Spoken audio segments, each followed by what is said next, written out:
Shut up! I'm trying to start the podcast. Welcome to the Gadget Spot. James won't be quiet, so I can do the intro that I look forward to every 2 weeks so much.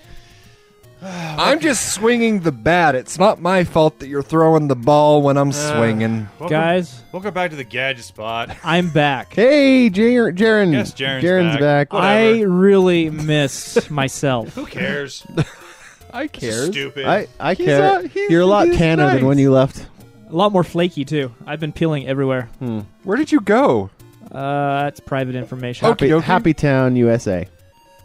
Well, you guys said it like a billion times last episode, so. Oh, Hawaii? Yeah, Hawaii. Oh, Yeah. no way. That's awesome. Yep. It was fun. Is that really where you wanted to leave it? It was. If it helps, I went to San Diego while you were gone, too. Oh, Santiago. Yeah, it was all right. We got a convertible, and I got burned, too. Oh, hey, yeah. What convertible did you end up going with? So we ended up getting a luxury vehicle, Right. which is the Hyundai Genesis. But when we got there, it had a bunch of like bumper damage on the back, and we're like, "Yeah, we're not going to have this. We're going to a super, super nice wedding, and I don't want to show up in like a damaged car." So he's like, "All right, well, we got a brand new Mustang, Yeah. that has 100 miles on it. Do you want to take it?" And we put 2,000 miles on that thing. Yeah, But it was 2,000? awesome, 2,000. 2,000. 2,000 miles. There's not much more.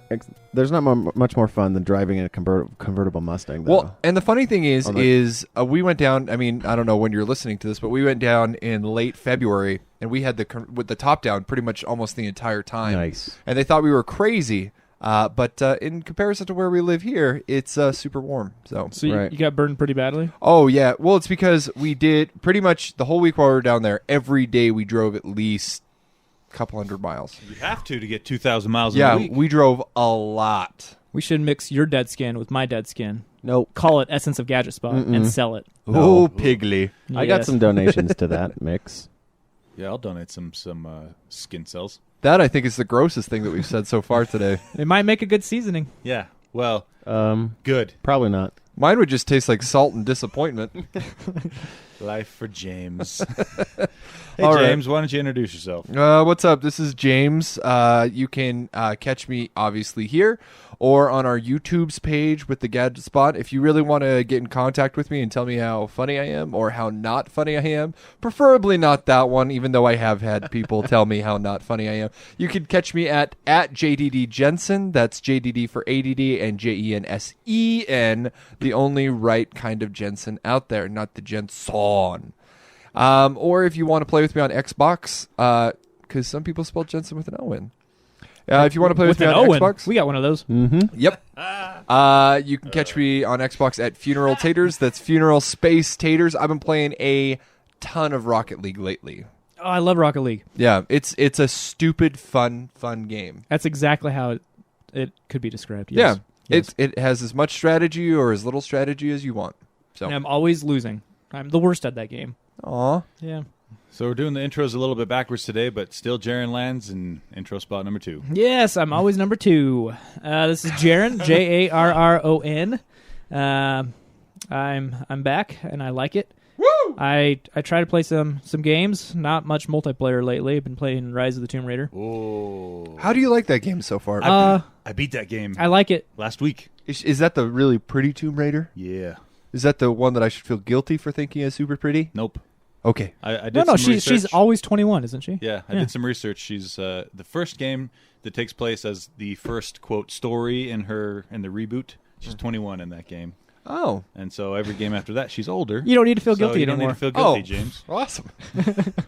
All right. Oh, She's only a couple years younger than me, so that's nice. Yep. That's all you got, Jaren? That's I'm done. Okay. I never have much of an intro. You know, I'm not interesting at the beginning, but towards the end. Intro resting. Oh, Right? Fives. Whoa! No, That's a 5-worthy. Yeah, Tony, you're not stopping this. that's a dad joke. This chugga choo-choo train's going to pull out of the Well, I station am and what I pull am. right into Owen. Hey there, I'm Owen. Hey, you can catch me on Twitter at Technoan or on Xbox One at Xbox Live at Mordieth84. That's with a capital M. And yeah, that's it for me. Hi. Hey, Owen. Hey. Hey. And we have a host. Hey, guys. Sometimes. I'm Tony. I'm always the host. So far. Check me out on We Twitter. have plans. Oh. It's gonna be like There was Survivor. that, We're there gonna was start that one voting. time where James took over and he hosted fairly You well. were Yeah. pooping downstairs in the bathroom, and I took over the podcast. I think that was for- the best 30 seconds of this podcast No. ever. Guys, really quick, hit the play button. He's downstairs. I wasn't pooping. What were you I doing? was answering the door. Someone knocked. Oh, that's right. Your dad's package It's a came. very different thing. Your dad's package literally came. was- Got a little bit of schmutzing on your glasses. Yeah, that's okay. They can't see it. It's a podcast. Okay, doke. Check me out on Twitter at QuadTTony or on the Geek Show podcast, which I produce and am a panelist on there as well. Yeah, we got a lot of cool stuff coming down the pipeline. We got a Switch unboxing that it's probably already up by now, maybe not. Yeah, what I'm going to do is I'm going to edit it today because obviously It's time timely. is paramount Yeah. with this one. Yeah. So we should have that up. Check it out on YouTube. Definitely worth it. It was really neat. It is cool. The cartridges taste like butt. Ugh. I don't really know what butt tastes I like, didn't I know think my about butt that. tastes better than that. but I would imagine that that's around that level Why- of awfulness. Why do the cartridges taste like butt? So, we'll talk about it later. Oh, okay. well, we can get into it now. I mean, the intros are done. We can Oh, yeah. talk about it now. What about Patreon? And Oh, email? yeah, Patreon. Thanks, okay. Jaron. So if you don't know what Patreon is a service where you can go online and pretty much donate money to your favorite entertainment outlets like the Gadget Spot, where we do this completely pro bono. We love doing this and we love talking to you guys. And so this is just kind of a way But that... we don't really love paying for the hosting fees. Yeah.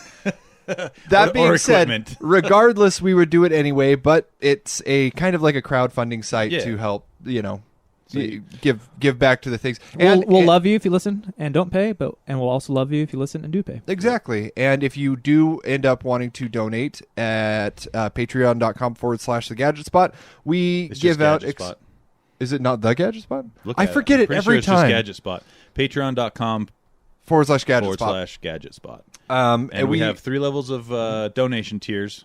Was it $1, $2, and $6, or is it 1, It's 3, like and 6? 2... 2, 3, and 6. 1, I 2, don't and 6. 1, 2, and 6. Yeah. Yeah. So, and if you're one of the awesome $6 people, by the way, anyone that donates is awesome. You don't have to donate $6 to be awesome, but if you do donate $6, one of the perks is you get mentioned every episode. And so James is going to go ahead and mention all of our awesome Tech Daddies. Tech daddies. But before that, if we reach our tier, we're going to go to a weekly podcast. Yes, and the tier on Patreon right now says 500, but 550. yeah, We're gonna lower it to gonna what, lower that, 250? I think 200. 200? Okay. Yeah. First and foremost, thank you, AJ Jasper. Thank you so much. We really, really appreciate it. Thank you, Aaron Harris. Thank you so much. Thank you, David. Osuna? Yes, that's it. Thank you. Thank you to Dan Clark, to Connor Ritchie, Adam Hecht, Brian Lee, Valentine, Austin Beauregard, and A new one. Conrad Southworth. Thank you guys so much. You are what keeps the Keeps the podcast hosting, going. Keeps the hosting and, going. Yeah. And on top of that, you're also what inspired us to start the Thrifty 50. And Owen, what is the Thrifty 50? The Thrifty 50 is where we go out and scour the internet, which is harder than you would think, for gadgets that are about $50. That and, would be an impulse buy. Yeah, that you might just wander through and pick up. So we do all the Brookstone wandering for you that you would normally do at the mall. Well said. Buy the gadget and then test it out and show you what it's like. Yeah. And we have one of those reviews coming up That's today. right. And I First even one. brought it with me. Our first one. Oh, man. So thank you so much, Patreon backers. And like Jaron said earlier, if you can't donate or don't want to, totally fine. Just spread the sweet word of Gadget Spot to all your friends and maybe convert a few listeners. And if you can donate and are, then we are super thankful for that as well. Yeah. But overall, just keep downloading the episode and maybe send us some reviews on iTunes. Yeah. We let come into your ear holes, Yes, we regardless do. if they're big or small. We don't discriminate. That's right. Yeah. We're a very earhole Neutral. friendly, neutral, Yeah. blind podcast. I don't see ear holes. That's right. They're all the same to me. Okay, so should we dive into the Email. first email? We should have- we dive into the email? So- Okay. Well, we have emails, but we also Yes. have emails. I feel Oh, like yeah. our whole podcast so far has been like, we're going to talk about this, asterisks. yeah, after this, We like to hype things. So we have a new email system. Normally, we will be doing emails via video, and we'll be posting that next week. But, however, at our discretion, we may choose a few emails to still read on the podcast. So, Usually the shorter ones. yep, some shorter ones. So here we got 2 today. First one's from Stephanie, video production, subject line. She says, "Hello, I would like to apply for a video editor job, as I have a lot of talent and very creative at video editing." This is all in the subject line? Yes. No. Oh. I also You're have hired. I also have graphic design and social media experience as well. Here's my website along within my portfolio. Thank you for your time and really looking forward to talk soon. Stephanie, we appreciate your application. Unfortunately, we don't have any money. Yep. As soon as we get done talking about the Patreon. Yeah, well, all of that money's spoken for. Yes. So, But that being said, should I say the line that everybody says to me? you give the old Yeah. the old artist If you would line? like to do it pro bono to help expand your portfolio and for the experience and the opportunity, Those are the worst. I hate it when people say, Yeah. but for serious, if you really want to do it, just to do it. Oh, hey man, you want to you want to edit the audio for the movie, the short movie that my friends and I are making? I mean, free? it'd be free, but it'd be really good in your portfolio. James said that like he's heard that many Oh, times. James has heard it a lot more than my I have. word. I've heard it a few times. Here's some advice for everyone. Don't work for free. Make people pay you. Didn't the Joker say yes, that? the best advice the Joker ever gave was in The Dark Knight, and he said, "If you're good at something, never do it for free." There you go. Anyway, That has stuck with me over all these years. that would assume that you feel like you're good at something. So I guess I don't know if We're I've not got sure if the- we're good at this because we just do it for free. I don't have the self-esteem. I'll probably just end up doing everything for You know, free, But this doesn't regardless. work. This is fun. That's true. why we this do is it. fun. From that movie, the Joker also taught another lesson. If you're good at something, never do it for free, but also don't do it for the money. Well, true. So, Yeah. He just burned all the money. There goes my career. Great. All right. So thanks anyway, Stephanie. But I get that because you do numbers. we got James to handle our video editing and myself as a backup because I also have some experience. But that being in said, video we might editing. have like something short that we could always throw her way as well, if she really wanted to do it. I think we got this email by accident. To tell I you the think truth. so too. This don't meant think to go she's- to the other gadget spots. I don't think she's listening in real life. I think that she just It was a blanket email that just she sent blasted out. every email address she But could if you are find. listening, Stephanie, we'd love to hear from you. Yeah.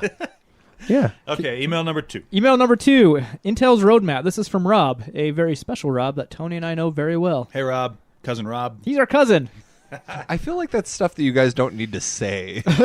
Like people What, just are you jealous we you might don't just have any have cousins? This is Rob Pixton. You guys are a whole bunch of different last named people. It's true. Oh, these are all right. Continue. Suspicious? Yeah. Or Bunch not? of different last named people. Yeah. Kind of like the world in general. Yeah. I guess that's accurate. Oh, and you Yeah. yeah. All right, here we Hey. go. He says, "Hey Gadget Spot, loving the podcast, been listening since day one. Yeah, thanks, man. Thank you. Can you please help explain what is happening with Intel's roadmap? We know the TikTok cycle is dead and replaced with the PAO. Pow. Yeah. What does that mean? What does that PAO mean? is I forget the exact initial definition, but Planetary Activation Organization. that's pretty close. So what it stands for is first they do a new process, which is new architecture, and then they do a shrinking Yeah, of the so architecture. Process architecture. Oh yeah, I knew that. Optimization. Process And then- architecture and optimization. then I Yep. googled it Optimization. faster than you, Darren. Yep. Good job. I have heard that. Yeah. I So- just never saw the I acronym for it. have things to say about this, but let's finish the email first. But now we are hearing that their 8th gen processors will still be using 14 nanometer microarchitecture. the heck? Yeah. What is Intel's going like, on? We've And got a stupid base that will continue to buy it. what is going Come on? on, Intel. And what does it mean for consumers? Thanks, Rob. P.S. What are your thoughts on adding a female panelist? Love the current format, very pro. but a little more diversity might help broaden your audience demographic. Smiley face. I have always said, and will always say, that if we were to add a 5th panelist, I've said this many a times, it would have to be a female. Yes. I mean, I guess we could have a girl. I just don't know anyone. Just kidding. If I knew any, if we could find a girl that would fit with our personalities and had Totally. a good level of the kind of knowledge that we have. Yeah, because I'd be I'm- 100% for it. unfortunately, my wife is a Luddite, and My wife, she knows a decent amount, but I don't think she'd have fun with us. Yeah, same boat. She knows a decent amount, but But as far as the processors go, yeah, that's pretty disappointing. Samsung, they're moving to 10 nanometer for their ARM architecture so processors. So is MediaTek. So is Qualcomm. I mean, all the ARM architecture chip designers are moving to 10 nanometer next year. This year, Intel introduced the Core architecture 10 years ago, something like that. Pretty close. I think it was 7, but yeah. I think at this point they just need to come up with a new architecture. Yeah, because when they released Sandy Bridge. Let's explain what nanometer means for the less knowledgeable, less computer savvy. So nanometer is the size of the transistor and the transistor pathways on a CPU. The smaller the nanometer is, then the less power it uses, and usually the slightly faster it will go. Well, because you can add more. Yeah, you can pack more transistors in the same spot. Into the same spot. So the thing is Intel introduced this architecture that they've been tweaking and changing since Sandy Bridge, which was their 2000 series of Core i series processors, and it was at the time revolutionary. It destroyed everything else out there on the market, and they've basically been tweaking on that one since about I can't remember exactly when that came out. I think 2009, 2010, somewhere around there. And their TikTok cycle that they've typically done, they would shrink they would shrink the processor, size of the die, the size of the die, and then the next year they would optimize it. Yep. And then the year after that they would shrink it, then optimize it, shrink, then optimize. But they said last year they were going to switch to a 3 year cycle where it was shrink, process, and then optimize instead of just shrink and change the process, which they've already done, and that's what they did with with Kaby Lake. Yeah, Kaby Lake was a optimized version of Skylake, which was a shrunken down version of Haswell. No, Broadwell. Yeah. And so the problem is now they've announced their new not Coffee Lake. It's Coffee Lake. Coffee Lake is coming out the end of this year, still 14 nanometer. Weird. Meaning they are having huge issues moving to 10 nanometer. Yep. Which is really weird because, like we said, there's a couple of fabricators that are going to 10 nanometer and haven't. They've said their yields are low to begin with, but it's all ARM though. Maybe x86 is harder to do on smaller processes. I don't know. I feel like Intel's just milking another season of chips out of it. They very well could be because they're so far ahead of everything. Well, they were. Yeah. And we'll know for sure by the end of May when AMD's entire line of Ryzen. Right, and maybe that's what they wanted to wait for. And it's possible. Maybe that's their game. They're waiting for Ryzen to come out. But it's a very good question what they're going to do in the future, because the smaller you shrink it, the harder it is to shrink it even more. Yeah. And they're obviously hitting that wall right now. And so what's going to happen 10 years from now? Supposedly they hit a wall back when they were using 45 nanometer architecture. And engineers at the time were saying, we'll never be able to get it lower than 45 nanometers because they have this problem called quantum tunneling, where electrons jump from area to area on the architecture and screw up the calculations. Well, they figured out a way around that, and now they've been able to shrink down from, I think they went from 45 to like 37 to 32 to 25. Anyway, I can't remember the exact numbers, but they've slowly been whittling it down, and now they're at 14, and they've been at 14 now for 3 years, like we said earlier. So AMD's stuff, and we're going to get into this as the show goes on, but they're on 14 now as well, and they'd been stuck at 28 for many years because they have been using the same architecture that they released with, I believe, Bulldozer. Anyway, they we'll get into that later. So I think Intel stuff, I think they're either having a big problem with going down to 10 nanometer and having a decent production yield, or they're just like, you know what, we can squeeze another cycle out of this 14 nanometer, and the consumer isn't going to know the difference, because this last one, all they did when they went to Kaby Lake was they upped the clock rates. Right. The instruction per calculation of the instructions per cycle. Yeah, instructions per cycle. Thank you. Of Skylake and Kaby Lake is exactly the same. It has been proven many, many times with benchmarks that when you clock these CPUs at the same rate, 4.2 gigahertz or 3.7, whatever you want to choose, they compute information at exactly the same rate. So could you overclock the previous chip and get the same performance? You could. Oh. But they did a few thermal magics and made it so that the Kaby Lake stuff is easier to overclock and you can get a better temperature regulation. So I have no idea what Intel's going to do with this, because unless they have some kind of super magic thermal answers tucked up their sleeve, they've hit their limits with Kaby Lake. And there are some people that are getting 5 gigahertz overclock with Kaby Lake stable. That's pretty awesome. That's amazing. That's huge. Yeah. It comes at 4.2 out the box. Right. So, anyway, I think interesting stuff. Yeah, we'll see what happens. We'll see with what Intel. happens. it's any man's game at this point too, with AMD in the back in the show. What they allowed is AMD to come in and be competitive again. And actually, there's a part of me that kind of wonders if that's what they were waiting for. Yeah. If they were just like, you know what, waiting for competition, that doesn't make sense. Well, obviously they didn't care enough to push things further than they already have, because they knew they were already leaps and bounds ahead of AMD. Why should we do a new architecture when our current architecture is already 40% faster than anything AMD has on the market? Competition pushes innovation. Exactly. Well, what are they doing? Getting rid of headcount? Their guys have to do something with their time. Yeah, they figure out how to make it clock faster.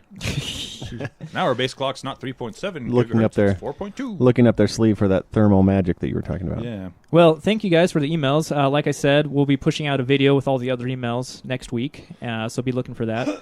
But before we dive into the other stuff, I want to introduce a new segment. It's called The Luddite in Your Life.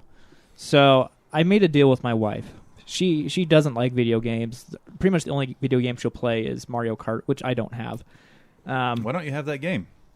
Because it'll be out on Switch at the end of April. I will have that game. Oh, okay. But anyway, she likes reading. I don't really like reading. I like playing games. She doesn't really like playing games. So what we're doing is we're doing a Switch. Ha! Zing! Good pun. Anyway, she's going to play one of my favorite games, and she's going to have me read one of her books. So the game I chose for her is Uncharted 4. Obviously. If anyone was thinking it'd be any other game, it would have been stupid. Well, no, I have a reason for this. It's your favorite game. No, She's going to fall in love with Nathan Drake. You know that, I hope right? so, yeah. Because I strive to be him. Just anyway, start buying you belt buckles like his. I feel like tuck your shirt in halfway like Nathan Drake. Hold Jared. on, I'm going to look this up. I don't know what you're I do that referencing. all the time. Anyway, I chose that game because it has a great story, and I'm hoping it'll draw her in the story, and so that's why I chose it. So anyway, we haven't started yet, but I'm going to have short updates on our podcast on how it's going for her. And what book are you going to read? I don't know. Oh, she I hasn't. thought you told me it was Wuthering Heights. No. In what world does his shirt stay perfectly like half in, tucked? half Exactly. tucked? Oh man, And it's then like how does it's he, like glued climb? onto his torso. I'll He tell like you, climbs. Let and me the tell shirt you doesn't what come perfect up. world. The perfect world is in this one that we live, where graphics don't separate the clothing from the character model. That's how it stays in perfectly. I want to see a realistic game where half the time you're trying to keep your shirt pulled down because it won't. Oh, so similar to that, actually, in the new Rise of the Tomb Raider, which I just finished playing last week. Fantastic game, by the way. Really, really good. It's even better than the first one. I will agree on that. At time when you take Lara into any watery locations where she has to swim anywhere, she gets out, and like the first thing the character does while she's walking away, she flips water off of herself and then wrings her ponytail out to get the water out of her for head. real? Yeah. Little details like that Yeah. in that game. It's like, wow. I still remember the first time that I played the first, I believe it was the first Assassin's Creed game. The way that he turns is like, and I know it's like a stupid small detail, but it's like the ergonomic. It's like how you turn with your upper body first. Yeah. And that was the first game that I noticed. It's the small details in games like that. Do you know that- one of the first games to do this? Sonic the Hedgehog. When you just put the controller down and Sonic isn't moving, Oh, after a where while he, like- he'll start tapping his foot like, "Come on, let's do something." Hurry I up. remember Yeah. that. It's cool. It's cool. So anyway, I think maybe I got to play the DLC for Rise of the Tomb Raider, but I think next episode I'm going to give a full review, and maybe you'll have beaten it by then, and you can chime in, Jaren. All right. So anyway, the Luddite in your life. If any listeners have any stories about any Luddites in your life, feel free to share. I think I might try that with my wife because she doesn't like playing video games outside of like the Lego video games. Mm-hmm. And I kind of want her to try like, Just have her play Uncharted 4.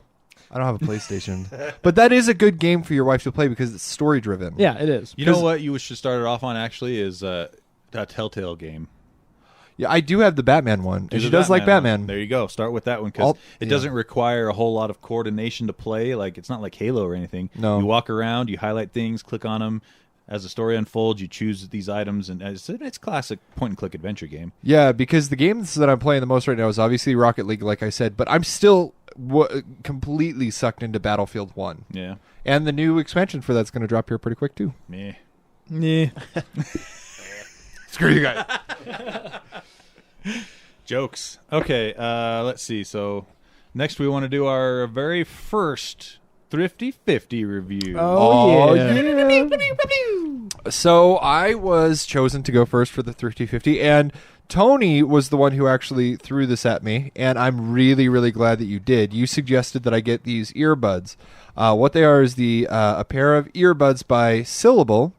They are wireless Bluetooth earbuds that are completely wireless. We'll have the model number in the show notes. It's the D900. D900, yeah. So are those the mini? The Yeah. Syllable minis? Yeah.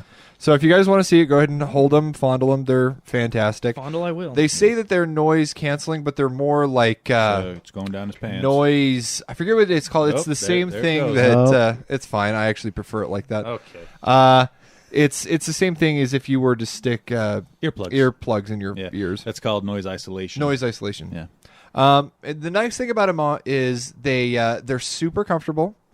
They stay in my ears. I do CrossFit 3 times a week, and one time that I went to go, I wore them in my ears, and they stayed in just fine. Really? Yeah. On the chat, you said they didn't.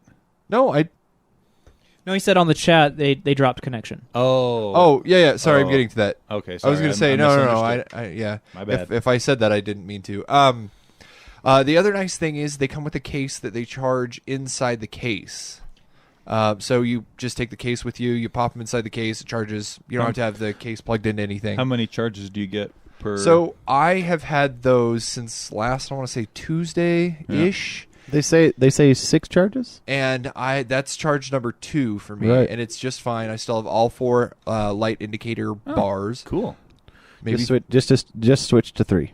okay. So 3 light indicator bars. Then it has a magnetic closed top, That's when they start charging, by the way. Once Yeah. the magnetic closed top goes down. and you can see. Where was I going with that? Oh yeah, you can see the case itself isn't the best made case. I mean, it looks nice, but it doesn't look like the Apple case where it feels very like solid. You They know what are I mean? $50 Yeah. after all.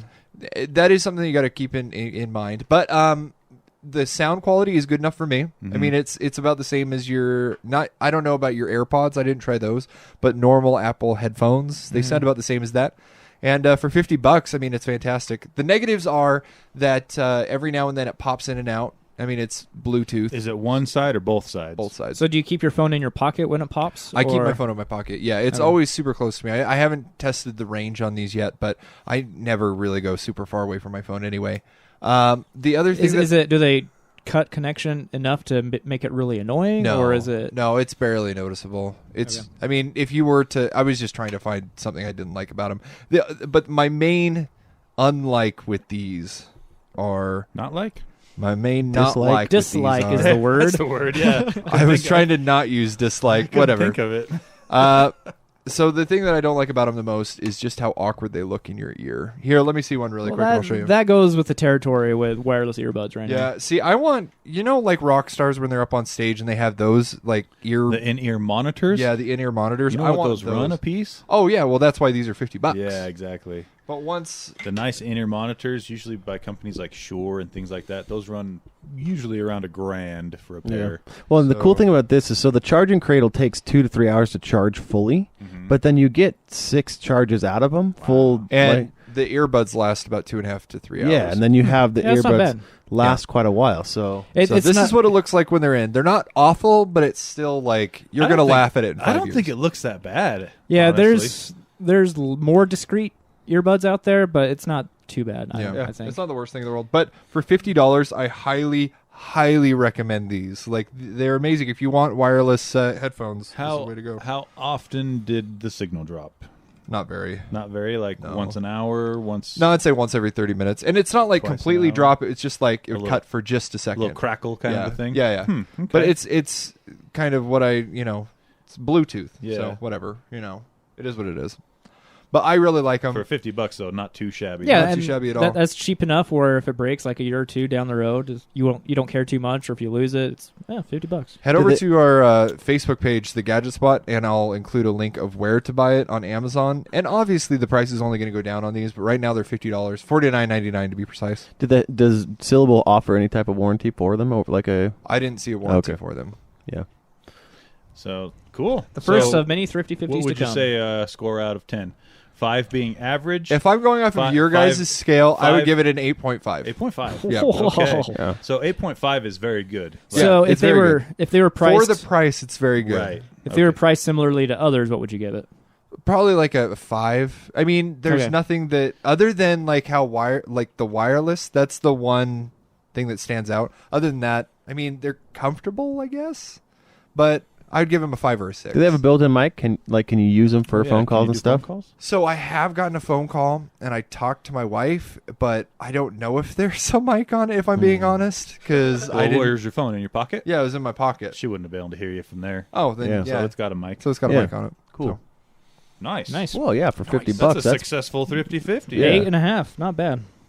Because I fully expect us to have Thrifty 50s on the regular that are really Yeah. lame. We Owen was kind of like shopping a couple was. of Thrifty 50 Yeah. ideas to us in the group chat, and one of them what looks like a toaster, but it's a bacon Yeah. cooker. Yeah. I So- really kind of want you to Yeah. get that one. So Owen sent me a alarm clock vibrator. yeah. I clicked the link at work. Someone was in my office right behind my computer. Did they know what it was? Luckily, I saw the word vibrator soon enough, and I they're like, that's I how, didn't preface it for the not safe for work like I should have. thanks, Owen. that's how Jared got his But office. But it's yeah. Well, maybe we'll have to find somebody that would be willing to test that. You got a wife? I That's will what go I'm with saying. you. Maybe one of our wives will do it. Oh, It's yeah, the That's wife. why we need a female panelist. yeah. Oh my gosh. It's a alarm This clock that is you the leave in you. worst. This is the worst Okay. like job description ever. Yeah. Must Who test tested vibrating alarm clocks. Yep. Oh my gosh. Yep. So I found All right. actually quite a few of those as I was going farther and deeper down into the Well, 50-50. you got to be careful about going down that rabbit hole. There were some Bluetooth enabled toys that I was like, what? Now it's in your Amazon preferences. Yeah, it's- Loves waking it's up in my to vibrating. It's in my cart. What are you talking about? Keep that for me. All right, let's talk real quick about. We'll mention briefly the 1080 Ti was announced. Oh, Tony's love, his one true love, NVIDIA. I love here NVIDIA. I we love go. NVIDIA products. They have only disappointed me once or twice. that I One can think question. of. Yes. Whoa, they disappointed you? Yeah, I once? was going to say, how did they disappoint you? Yeah. This blows my I mind. told you what it was. I can't remember what I said though. Last week we were talking about it, and I But said, that didn't affect you personally, though. So we're talking about their ARM chips that they put out a few years back. "Oh yeah, their ARM chips failed a little bit, and it's because they Did not have an LTE modem. didn't have an LTE modem built in. So companies that wanted to use them in their mobile devices had to spring for a separate LTE modem on the chipset, which made it a little more cost prohibitive than something from Qualcomm or Samsung. But as far as the compute and everything on those ARM chips, they were better than anything else on the market at the time. They were more powerful. So one question: Yeah. Are you going to get the NVIDIA 1080 Ti? I told you we weren't going to talk about that. I want to know. Do you want to get I them? do want to get them. Yeah. Are you going to So- get them? Yes or no? Maybe. That means yes. Are you going to SLI them? You bet I am. Oh man! Dude, don't be ashamed of that. Like, All right. there's so I many just- people that are listening right now that want to be you. So to explain to the audience, the 1080 Ti beats the Titan X, The Titan X, not Which- by a large margin. which is a beast of a graphics card. That's a $1,200 graphics card. It was the Top of the fastest line. on the market, hands down. And then Nvidia last week announced the 1080 Ti, which uses the same GPU and the same RAM, just slightly less, but they've clocked the GPU higher and added a couple other tweaks to the memory channels, and it ends up coming out faster than the Titan X at almost half the price. Yeah. $700 for this card. The Titan X was at least $1,200 if you could find it at MSRP. so Doesn't Nvidia do an upgrade package too? Don't they? Love their? It's not NVIDIA. It's EVGA. Oh, okay. I like EVGA products quite a bit. They specialize in NVIDIA graphics cards, among other things. They do some motherboards. They do some whatchamacallit, power supply units. Yeah. And they just kind of broke into the market this year for all-in-one water cooling solution. So if you want to water cool your CPU without having to do the big custom rig, Right. you can buy something that's just one closed loop water cooling solution for your CPU. So one 1080 Ti Anyway. alone is an amazing setup. Yeah, Tony's going to SLI them. He's going to get two of I them. want to. So they also have this program where Wait, if you buy, why? because I can. Oh. If you have, Can't argue Done. with that. That's a good answer. PC Master Race. that's right. They have this other program where if you buy a graphics card from them within 90 days, it's called their Step Up program. If you buy it, or within 90 days, you can send it back to them to EVGA and pay the difference for a better graphics card if you decide this one doesn't have enough power. And so when I did the ICX upgrade, like I said I was going to last time, it renewed my 90-day window. Oh. So now when the 1080 Ti comes out from EVGA, because they'll release it probably within the next few weeks, I should have the option to send these cards back and pay whatever the difference is, which I'm hoping it'll be less than $100. If it's less than $100, I'm probably just going to do it. So if you were on the fence about doing the ICX upgrade, this may be a good way to get on that bandwagon. Bandwagon's to closed. get the. Oh, really? The upgrade was only available till the 28th of February. Oh, you guys. So if sadly you didn't dismissed get it. on it, then you missed it, and that's a bummer. So you guys talked about this last podcast, and I have a beef. What's your beef? No one called out Tony for my willingness to pay $200 to get his graphics cards fixed, which EVGA should have fixed for free anyway. Well, they technically did fix them for free with a BIOS update, Mm-hmm. or if you wanted some thermal pads to install yourself. So I did the BIOS update, and my cards probably would have been fine, but it was just an excuse in my head to pay them some money and get some shinier new ones. And also, honestly, I'll be honest, the big thing that I wanted to renew that 90-day window in case the 1080 Ti came out. It was a gamble on my part. And they did. So it paid off. Mission accomplished. Nailed it. Maybe. So anyway, the 1080 Ti looks pretty great. It's about 35% more powerful than a regular 1080, and a regular 1080 is already a beast of a card. Let this just be a lesson, everybody. Addictions Yes. manifest themselves in different forms. Yes, I mean, this one's mine. Yes, there's heroin, there's crack, there's PC upgrades. PC upgrades, there's cocaine. And I might do a separate podcast about learning how to manage your money. Actually, that would be a good one. Can I be a part of it, or do you just want me to listen to it? You're going to be the me in the corner where you're like, what is That might be a what better does idea. saving mean? So I'm not supposed to spend all my money? Uh-oh. I'm not doing it. Credit means I can spend it now, right? Actually, I'm a firm believer of spending your money on what makes you happy. Yeah. Yeah. Okay, so that's the Nvidia 1080 Ti in a nutshell. It looks really awesome. If you're enthusiast level PC gamer, it's the creme de la creme of graphics cards right now. Speaking of PC stuff, let's take a look at the Porsche. Did you know Porsche makes computers? I wouldn't doubt it. Porsche. Everybody does everything What the now. heck, Porsche? I thought you made cars and the occasional headphone. Jaren, And jackets. tell us about Porsche. So this is at MWC. There's actually quite a bit of MWC news. And MWC is Mobile World Congress. It's a show in Barcelona. Barcelona. Yeah, you got to say it with the accent. Barcelona. Barcelona. Basically CES for the mobile world. It was pretty good this year, too. Say it, Yeah. Jaren. Barcelona. No, I'm not going to say it. Oh. We'll Anyway, You can't make me. Porsche Design, and apparently they are a company. They've been making questionable cell phones for years now. Yeah. They teamed up with BlackBerry, well past BlackBerry's due date of relevance. And they BlackBerry's like, guys, if we team up with Porsche, I Porsche. know we'll be relevant again. I know it. That'll work. We'll put Frogger. We'll make it back on the map. So anyway, but somehow they put out a really cool, interesting looking product. So What's it called? They put out a laptop similar to the Surface Book. It's called Porsche Design's Book 1. Book 1. Yep. So is each one just going to be book 2, book 3 succession?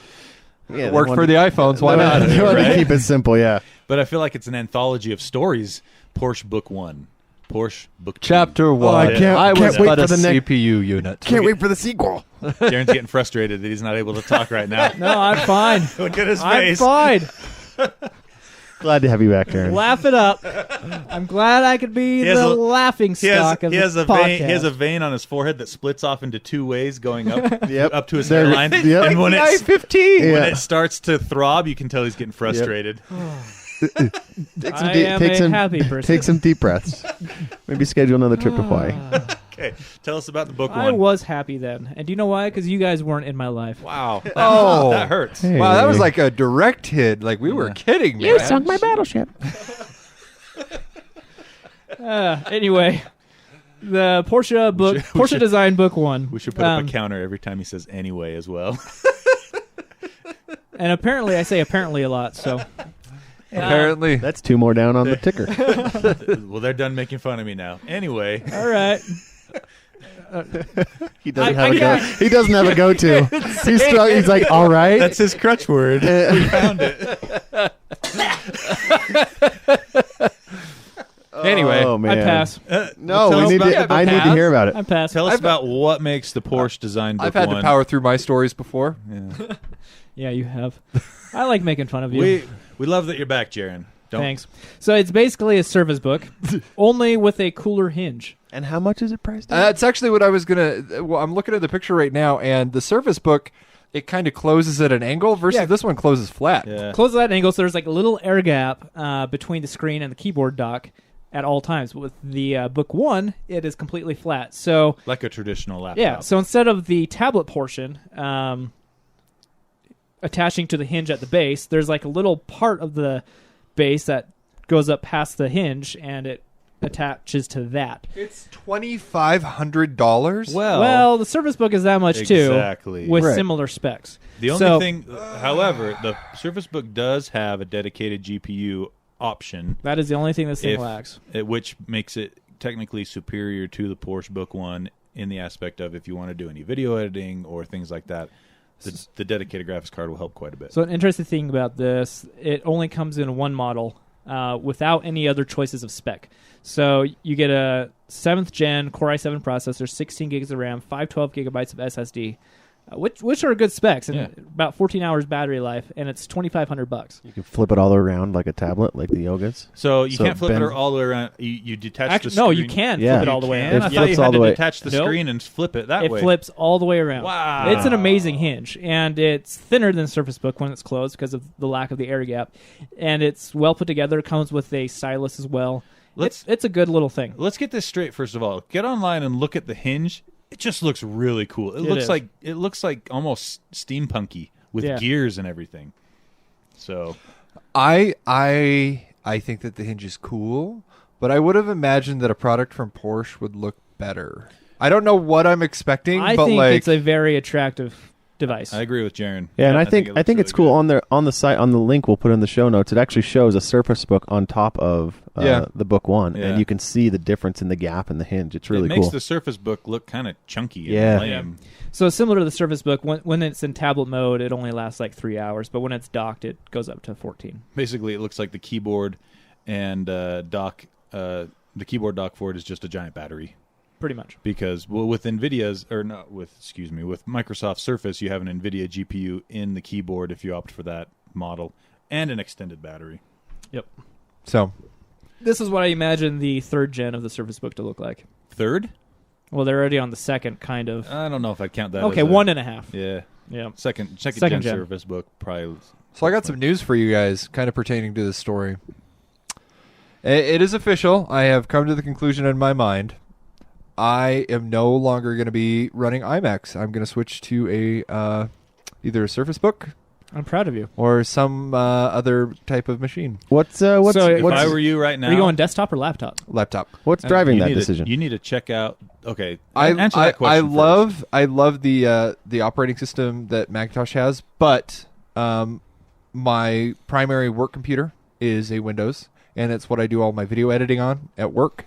And guess what? It works the exact same to me. It does. And Windows 10 has put in a lot of little touches It's that improved Yeah. immensely. may make me like it a whole lot more, make it a lot easier to work with. I like the customization that you get from Windows, but I also like that it's not.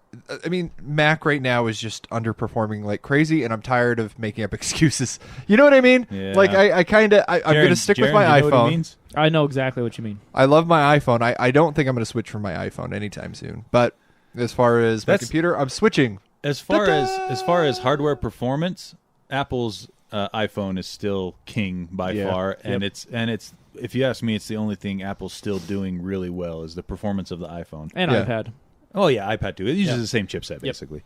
But if you're going to look at laptops, I would definitely recommend checking out the Dell XPS 15, the 2017. Let me write that down. It has a GPU built into it. Built-in GPU. XPS 15. Yeah. It's an attractive little device. It's got a super thin bezel around the screen. It's very, very good. Ideally, I want some kind of a computer that flips all the way around, touch screen. Well, that's not Dell then. Yeah. So here's the thing: if you're going to Book go, one.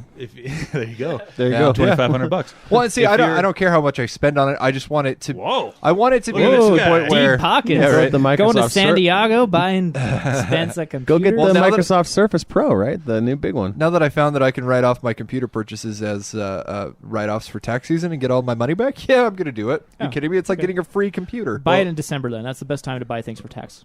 I would say Really? also. Yeah. I would say also. Maybe hold off then until the Surface Book 2 is announced, probably later this year. Yeah, Yeah. and I'm not in any hurry. It's just editing on my laptop is painfully slow right Yeah. now. And, I don't know. But yeah, there's Anywho. a lot of neat options there if you want to go Windows. A lot of good Yeah. stuff. Thought you guys would be proud of me. I am proud of you. I am. Well, that, and I used OneNote for the first time with a Surface Book while I was in, where was I? Lompoc, California. And it's phenomenal. OneNote. Yeah, OneNote. it's I pretty never neat. used that program before, and it's amazing. I used it when I studied for my CPA. I liked it so much better than Evernote. Don't let honestly. Microsoft advertising fool you though. The Edge browser is still a piece of crap. Yep. It oh, is. yeah, no. I'm going to pick and choose. I'm sticking with Google Chrome. Internet Explorer, still a piece of crap. Yep.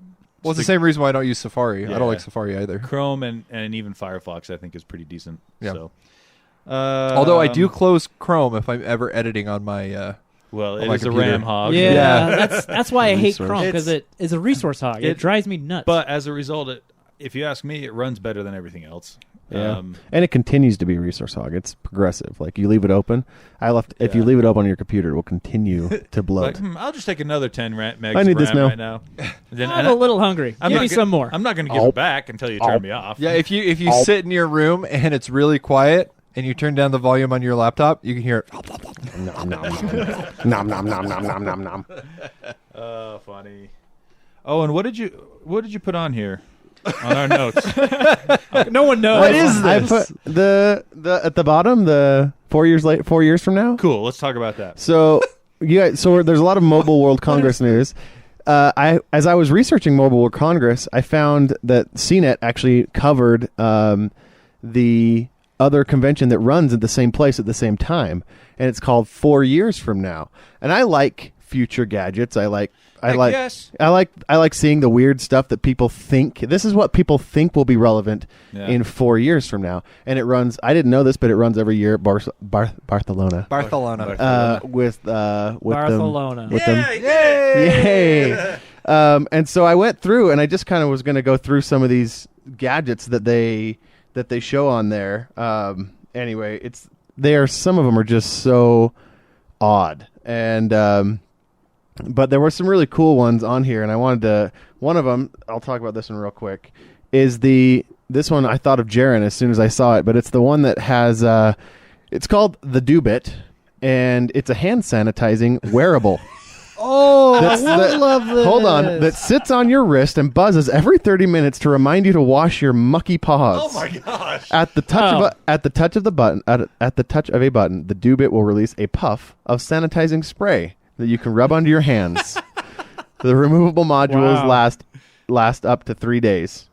Now, if I could get one of these for my whole body, oh man. This is almost Howard Hughes level of paranoia. Yeah. That is funny. Now, quick side note, not to take this too dirty, but I could also see another application where you wear it on your wrist and you flick it, and then hand lotion comes out. Are you guys seeing where I'm going? I with do. this? I get really dry skin. Soft hands. In the winter, I get really dry skin on my knuckles. Yeah. Oh yeah, that's totally what I meant. Yeah, duh. What You else, guys- Owen? You guys get it. So another one on this list that I thought was pretty cool was called. There's one on here. It's called the. Hold on, I want to see what the name is. The Sentio Superbook. So I thought of this. I've thought of this a while ago when Ubuntu was thinking about putting TVs their operating system on their TV, and I was like, why can't I just plug in my phone and make it use that as the display? Well, that's what this is. It's a laptop with no GPU and no CPU. You plug your. Oh, we've basic- seen these before. Yeah. Basically a shell. Motorola had a version of this. and so they. Palm had one of these. Yeah, So- Palm had one. Anyway, companies have been teasing stuff like this for 5-6 years. I think it's a terrible idea. There's a creepy mask on here that you wear. It looks like the Jason mask, but with blue lights, and it massages your face with Continue. with acupressure. so beautiful. Tell Yeah. me more. This is the one. So we talked about the alarm clock earlier that I showed Jaren. Indeed. This is called the Mystery Vibe Crescendo, Wow. and that's all I'm going to say. You guys should go look that up. So, but it's Bluetooth controlled. Oh, it's super bendy. for men and women. Huh.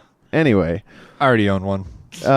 there's some stuff in there about a bottle. So this one was cool. It's called the Jomo. It's a wearable badge that displays graphics on its 4K screen.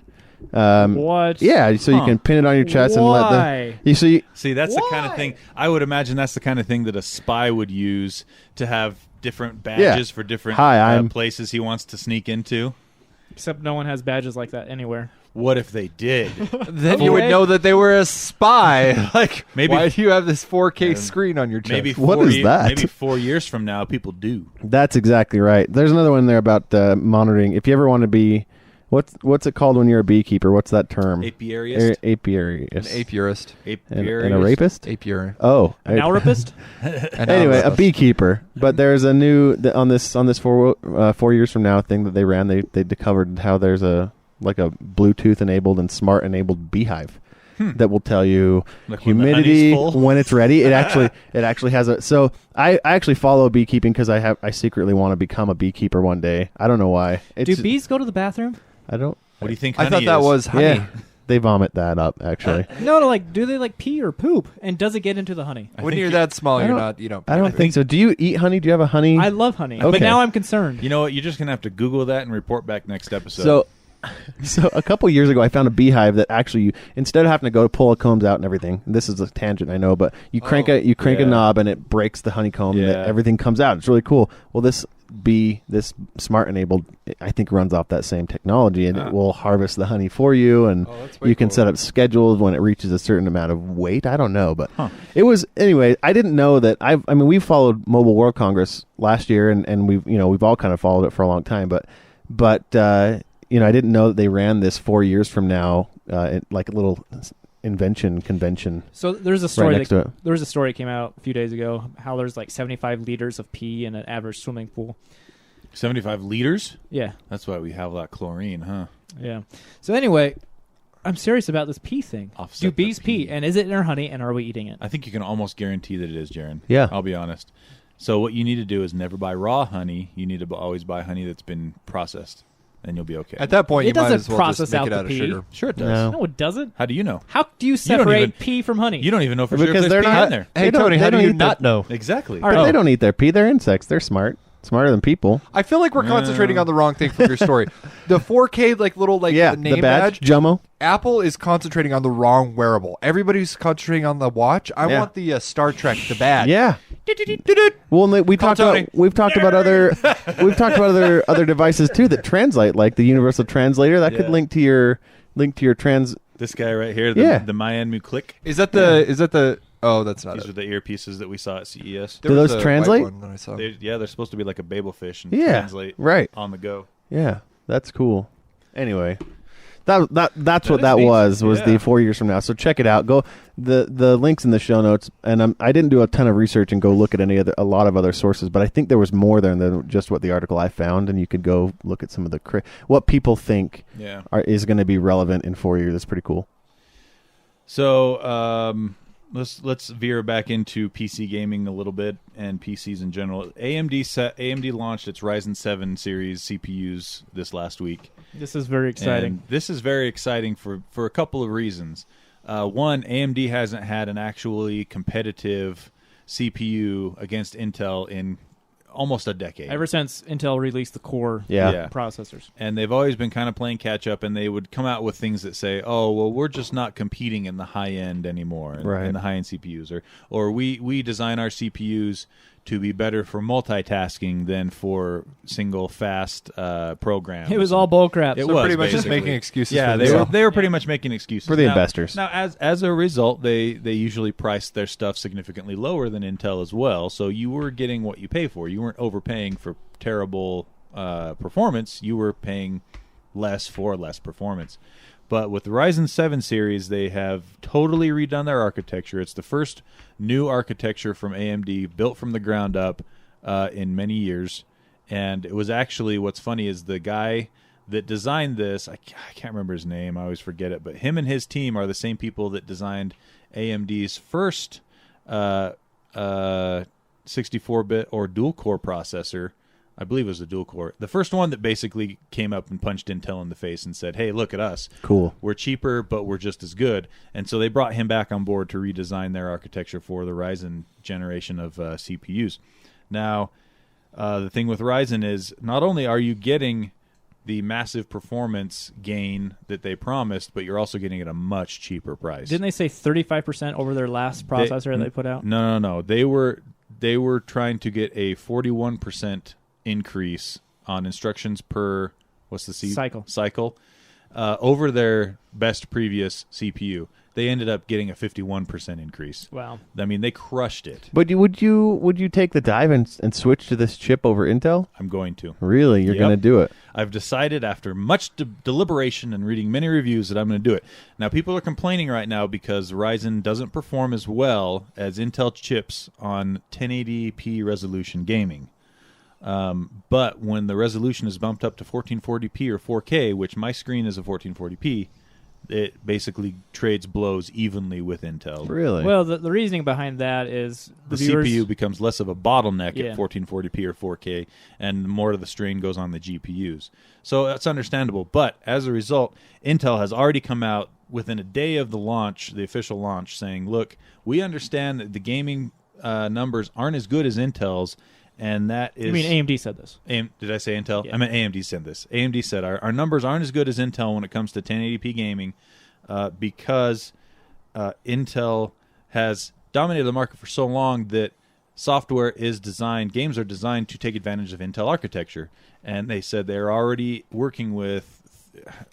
I read some places it was 300. I read some places it was 1,000 developers to optimize their game engines to take advantage of the different style of architecture that AMD uses and bring the numbers up to perform much better than they already do.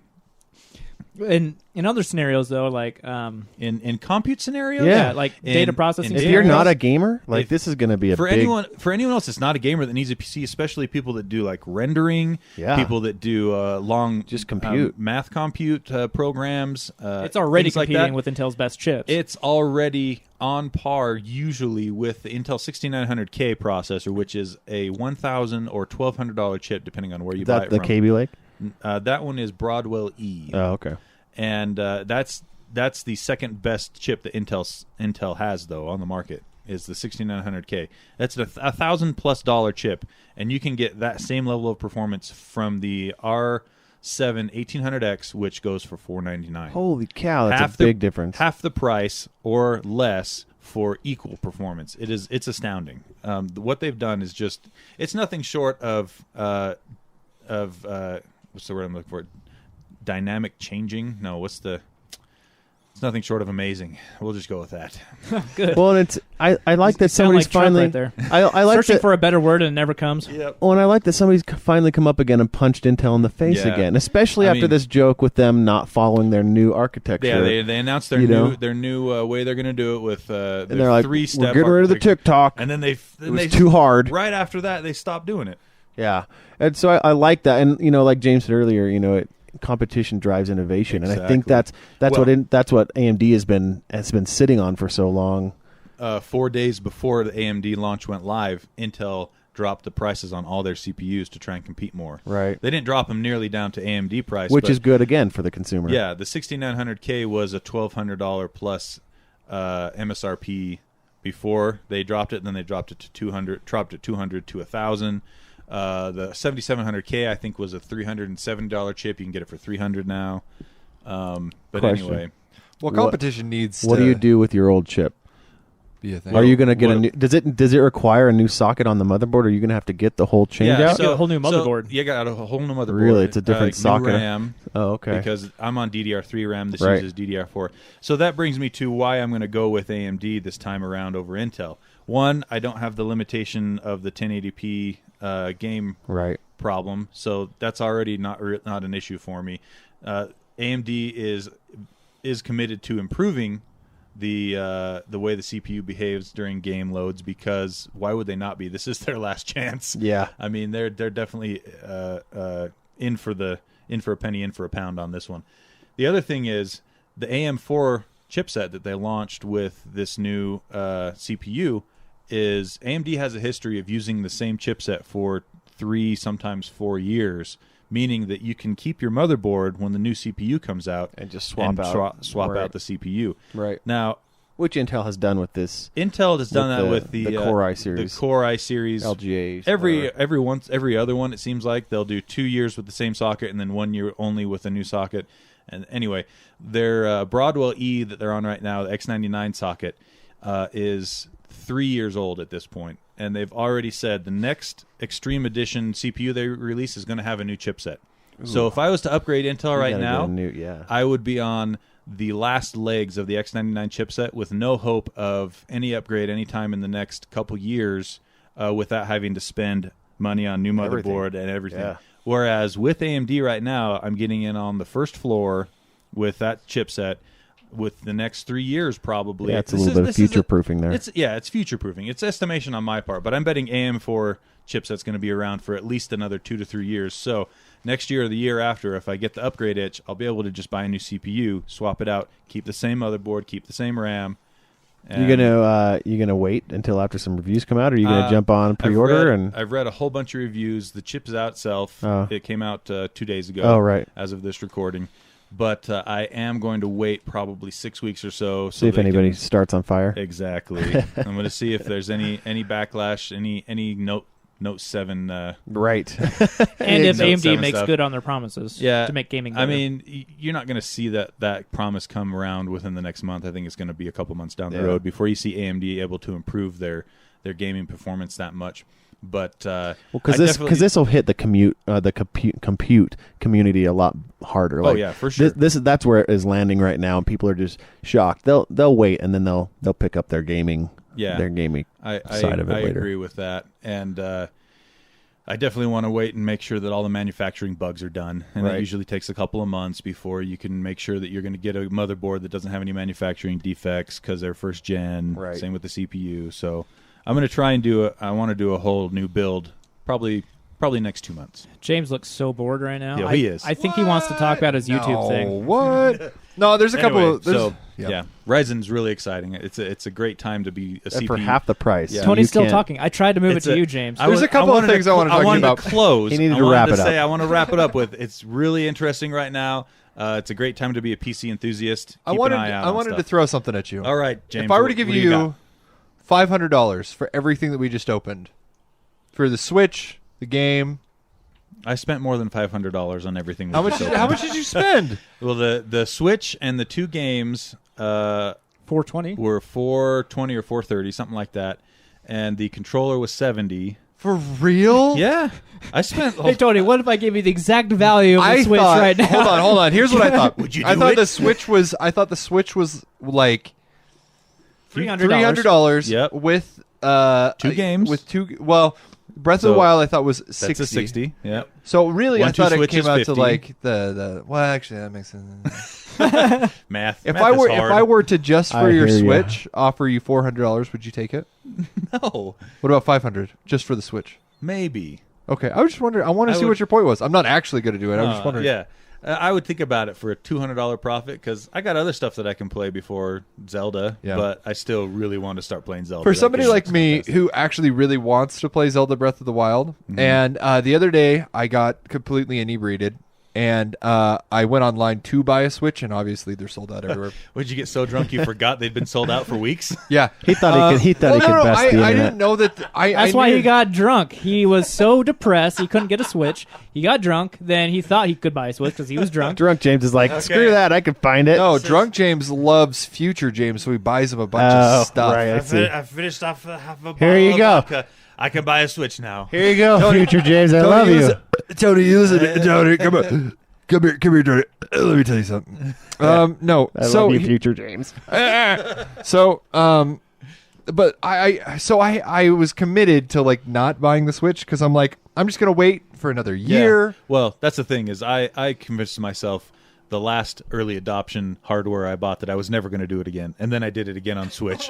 So it's a I do vicious it all the cycle. time. Yeah, I just keep doing it, and I hate Addiction myself. has many forms. I hate myself for it. I bought a PS4 when it came out, and I had no games. I didn't have any games for months. It's like, Yep. why did I buy this? I did that with the Vita. I got the Vita on launch day. Hated life with it for the next. Like, I didn't hate it, but it just wasn't fun for like 5 months. So, but for somebody like me who did wait, where would you guys suggest to start looking to acquire a Nintendo Switch? Slick Deals. They'll tell you when Yeah, they're in just- stock. Just put Oh, an for real? alert on Slick Deals. You'll get an email anytime it goes in stock anywhere. That anyone Just buy it online. anyone what's it say reports on it. All right. Actually, I want to talk about the Switch a little bit. Okay. So, the main draw of the Switch is it's a portable console, plays AAA games, either on the TV or wherever you go. Yep.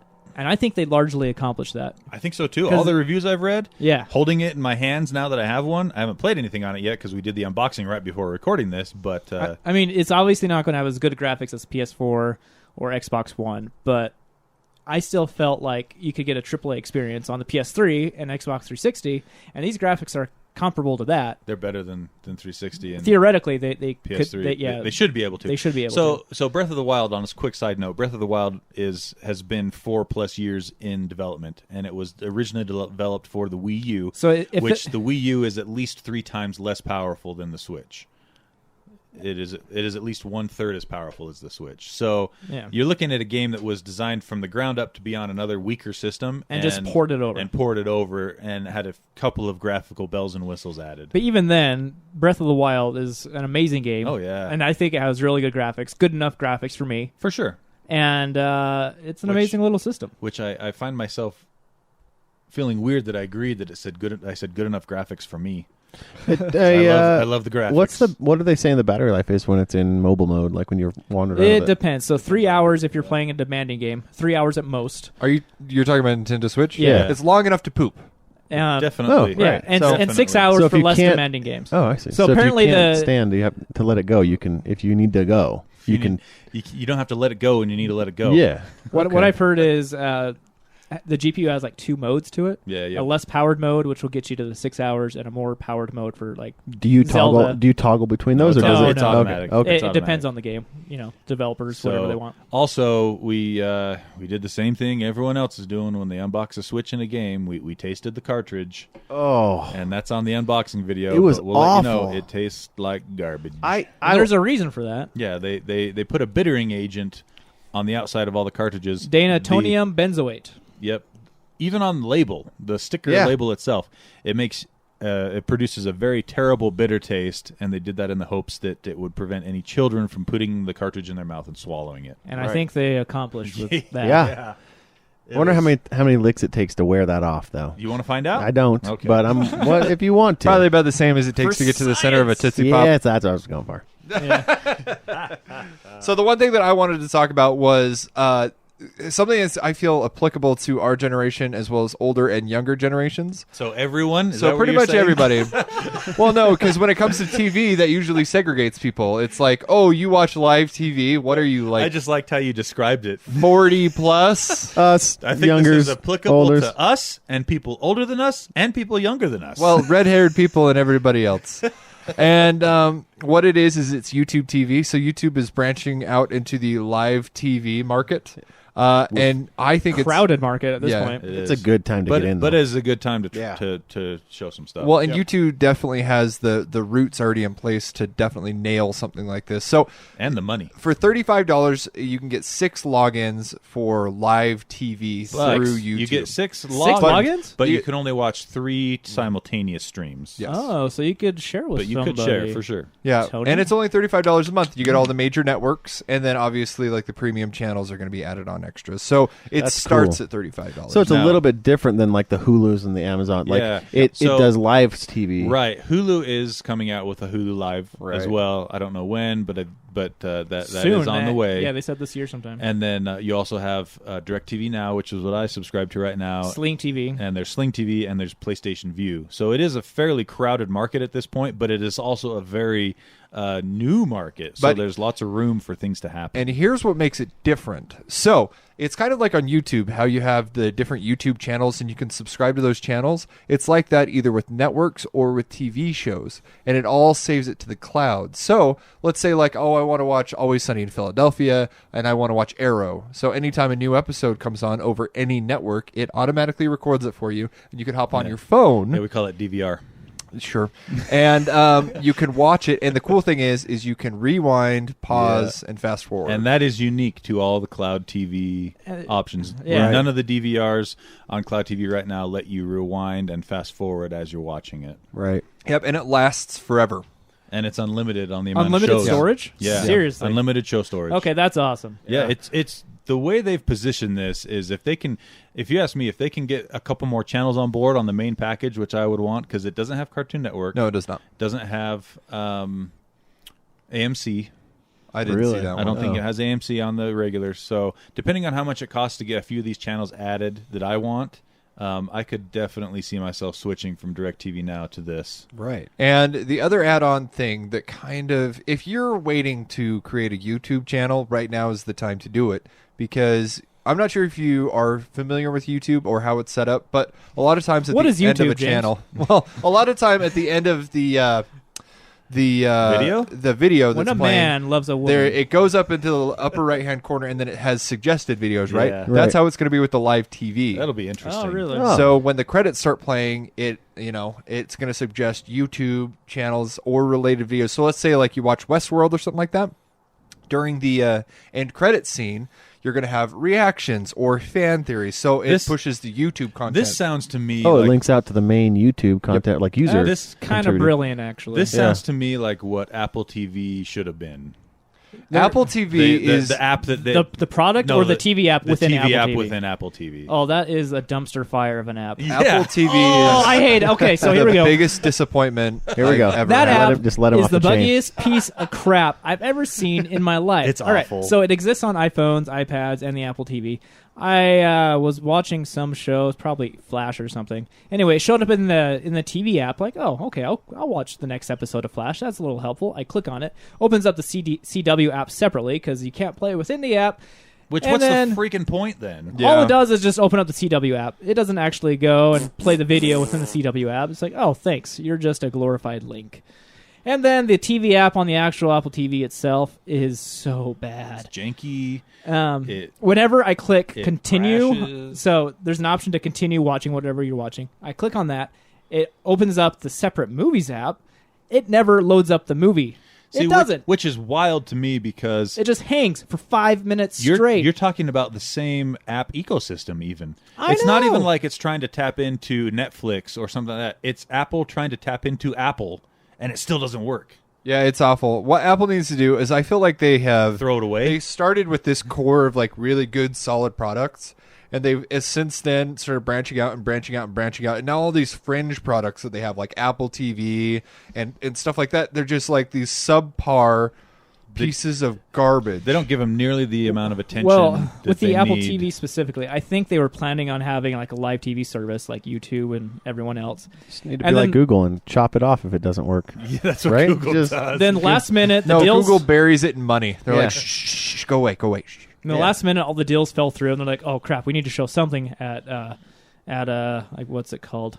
Their developer conference. I can't think of it right WDC? now. WDC. There you go. WWDC. WWDC. And then they whipped together this app in record time, and they didn't do any QA because beta it's test. so No. terrible. It's awful. When- Usually I don't like complaining about stuff on the internet because I feel like there's already a lot of negativity. And the True. other day I tweeted because I was in the bathroom wanting to watch Rick and Morty and my app would not load up You were for so- like the 30th time, and I went off on this Twitter tirade of you were like, so mad that your Twitters didn't even really make sense grammatically. yeah, Like, yeah. You were just like, and I sent it out, and I'm like, I think I'm going to delete this later because I have a bunch of tech friends, and they're just going to make fun of me because most likely I did something wrong. And then I get a tweet from either Jaron or Owen. I think it was It's Jaron, me. Not me. who's like, yeah, it's the worst, right? And I'm like, oh my gosh, no, it is the worst. Justified. I was right about something. This happens in my house often. I have a 2.5-year-old son. He's starting to like movies, so it makes it a bit easier for me sometimes.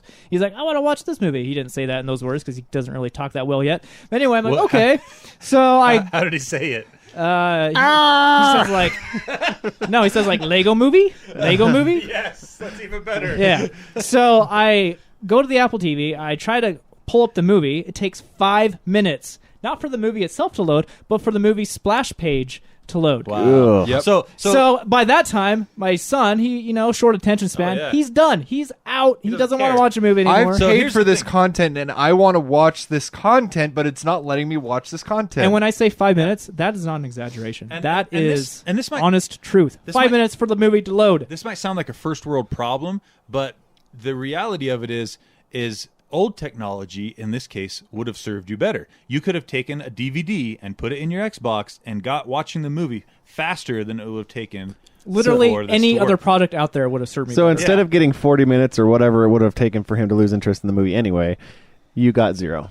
I could have booted up my PlayStation from completely off, go into Voodoo, type in my password, and pulled up the movie before. On the PlayStation controller. On the type in your PlayStation controller. password. See, Exactly. and you say it's first world problems, but I had this conversation with my wife the other day, and although I do agree that it is a first world problem, there are certain expectations that are set when Right. you give your money to a service. Absolutely. And considering, I mean, Rick and Morty was what, $40, $20 a season?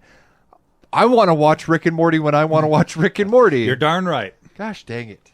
It's just faster to go to Hulu. Yeah, tell me about it. Now I wish I would have spent the money. I mean, I will never buy anything from Apple again. I'm stuck. I have I- 280 movies in their whatever. stupid Don't say that, ecosystem, James. so I'm never leaving. Yeah, it's true. I probably should make a definitive statement like Because that. drunk James, you don't know what he gets to do. Dude, he Drunk might think James is awesome. he might think that you want something Apple related. He's like, "Here you go, future James." I have so many inhibitions about buying stuff before, and then when I get drunk, like I'm so nice to my future self. And every now and then, again, I write like nice notes to be included in the email to Oh, myself. that sounds nice. It's nice. Clarifying thing, though. Yes. When I first bought the Apple TV, it didn't have this issue. It's when they released that TV app that suddenly everything It's not- became terrible. The OS itself is okay. It's the Well, they did something with the OS when they released the TV app to make it. you know, start to notice it on the OS as well. Yeah. Okay. It's just bad. I use it very rarely. I got an Apple TV, and I'm not much of an Apple guy, but I got one for free for signing up for the first 3 months of DirecTV Now, and I use it for two things. I use it for DirecTV Now if I want to watch something on DirecTV Now, and I use it for the CW app because unfortunately that's the best version of the CW app. It's better than the Android version. It's better than the Xbox version. I mean, How much do you pay for DirecTV? $35 a month. Do you think you'll switch over to the YouTube TV? There's a very real possibility that will happen If they get because those channels, yeah, if they get the channels I want, and DVR is non-existent right now on DirecTV Right. Now. That's so pretty cool. That's supposed to come along sometime in the next few months, but they still haven't said anything concrete. Do you think they're going to make you pay for it? DVR? Yeah. No, they promised it'll be just an upgrade, an add-on that's free. To See, your and I service. just dig the idea that, like, you know, I can watch anything I want from my phone. Well, that's the thing, Yeah, it's cool. and the fact that you can DVR it on one device and watch it on another. I know there's already services out there that you can do that with. Like Yeah. DirecTV, I believe, is one of them, where if you have a subscription to their satellite service, you can DVR something and watch it on something else. I think Dish has that as well. But to get all of those functionalities for $35 a month versus the $150 or whatever people are paying for their satellite service, that's amazing. Yeah. I know this will never happen, but I want a video service where you pay once, you get access to every single movie ever made. But that'll never happen because the music Don't say industry never. is like 3 big players, and that's it. The movie industry is a whole lot different. Yeah, the movie industry, there's dozens of See, studios. don't say never, because as of right now, think of movies that are like from 1970 and before, right? Like, who actually goes back and rewatches a lot? Like, if the big major players were to come together and be like, hey, let's just have one giant, like, call it the library, Yeah. and, you know, Well, have you guys talked about this before? No, No. it was just synergy. Whoa. nailed it. You know, but this kind of brings up again with YouTube and all these online streaming services kind of solidifying like this. You know, net neutrality is become more and more of a thing. With well, it's Like, because watch for that price to start going it's up, because for Comcast is losing all their money Yeah. from their TV subscriptions that they need another. and they're still paying source for of the revenue. infrastructure to get you that content. Yep. It's their copper lines in the ground that they own. Their fiber, their Yep, copper. and they're the ones. But and- I don't and they care. I want a don't piece want of net that. neutrality. Yeah. Screw them. Yeah, it's that's a weird sticky situation that the a sticky FCC and the government are going into Yeah. with the net neutrality, and We'll see how that plays we out. should- As yeah. it's kind of falling apart right I now. think But maybe next episode we'll dedicate a good 10-15 minutes to talking about net neutrality, What it is, and pros what and it is, cons. and pros and cons, mostly cons. Real quick, I just wanted to hit on a couple of new mobile devices. Ooh, yes. that, are mobile- coming out. Mobile At World MWC. Congress. Yeah, these are short little stories. The LG G6 was announced. It's a worthless phone. Pass. I disagree. I think it looks really cool, except they went with the current flagship CPU instead of what the new one will be so in 2 months. Get a Samsung Galaxy S7 Edge instead. It'll be, Same specs, No. probably a better camera.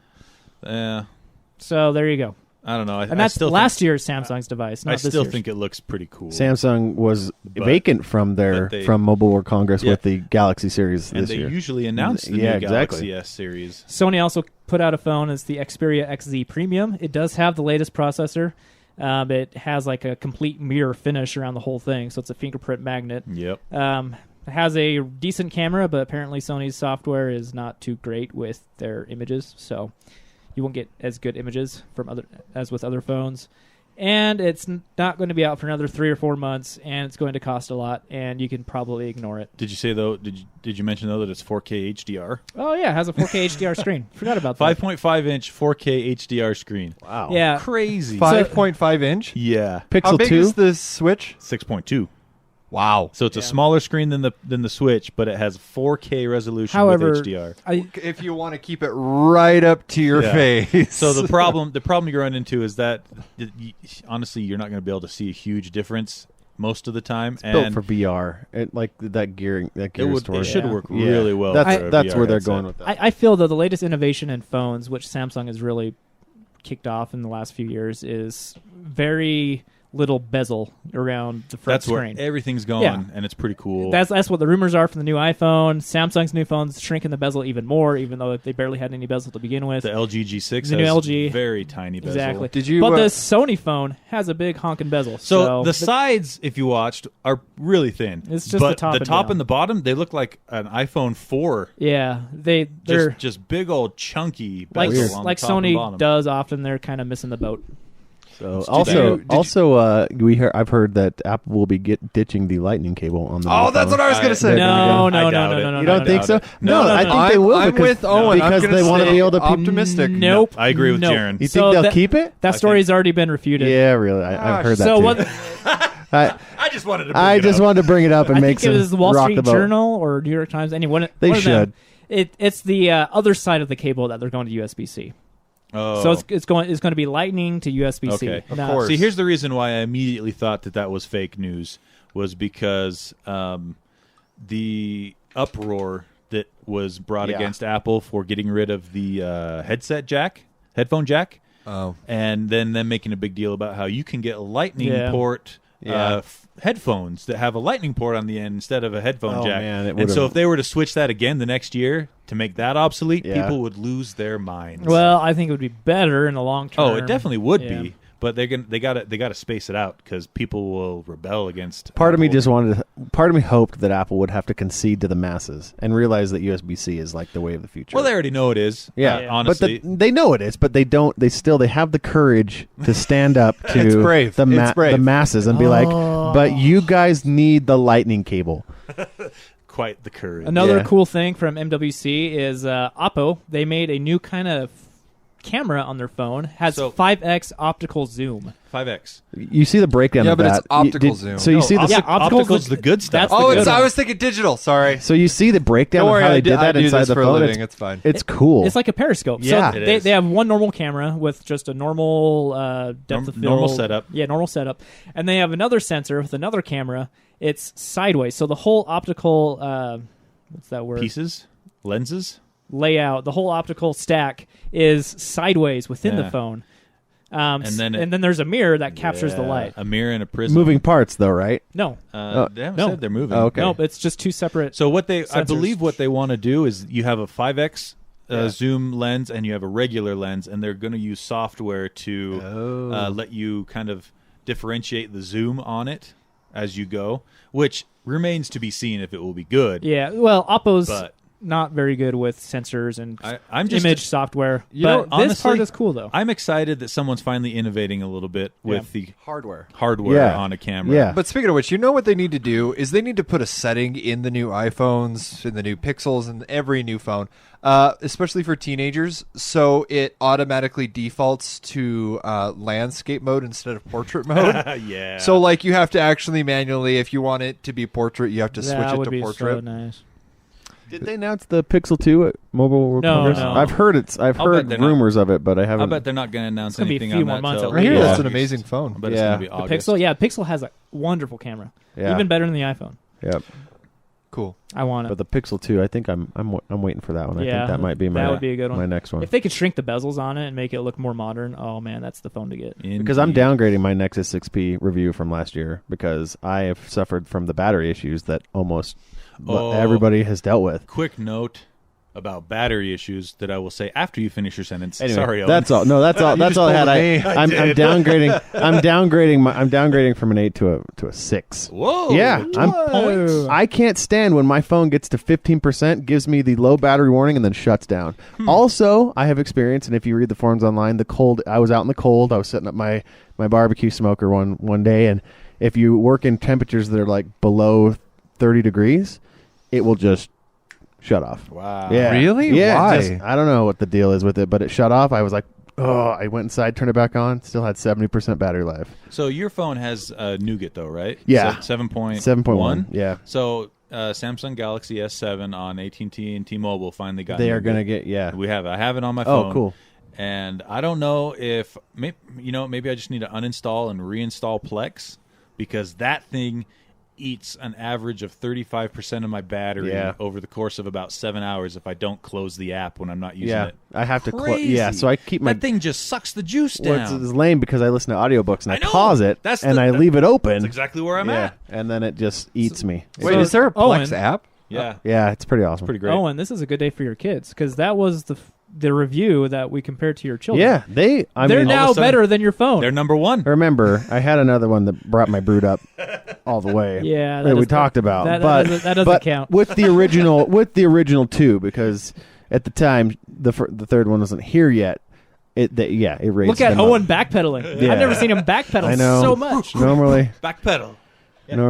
yeah, you got to pay $5 to activate it fully, but It's worth $5. It's totally Trust worth me. $5. It's cool. Okay. Yeah. Do we have time for BS? Nah.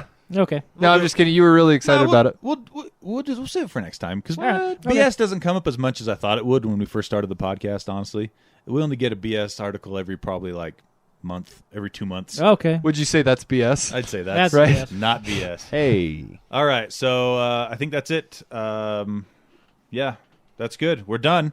We'll see you guys in 2 weeks. Owen, take us out. Hey, we hope you care.